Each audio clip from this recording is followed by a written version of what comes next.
आषाढी एकादशीच्या दिनी वैजापूर शहरातील एकटा विठोबा मंदिरात भाविकांची मोठ्या प्रमाणात गर्दी होत असते। या मंदिराचे सध्या नूतनीकरणाचे काम सुरू आहे। असे म्हटले जाते की वैजापूर ही एकनाथ महाराजांची सासूरवाडी आहे। एकनाथ महाराज वैजापूरला जेव्हा आले होते तेव्हा ते याच मंदिरात मुक्कामी देखील थांबले होते। या मंदिरातील ज्या ओट्यावर महाराज झोपले होते त्या ओट्याला नाथांचा ओटा असे म्हटले जाते। गेल्या अनेक वर्षापासून मुंजाबा मित्र मंडळाकडून व ग्रामस्थांकडून या मंदिरात आषाढी, कार्तिकी एकादशी व नाथषष्ठी हे उत्सव साजरे केले जातात।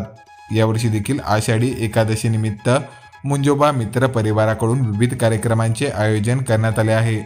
तर आषाढी एकादशी निमित्त जास्तीत जास्त भाविकांनी या ऐतिहासिक मंदिरात विठुरायांचे दर्शन घेऊन महाप्रसादाचा लाभ घ्यावा असे आवाहन मुंजाबा मित्र मंडळाकडून करण्यात आले आहे।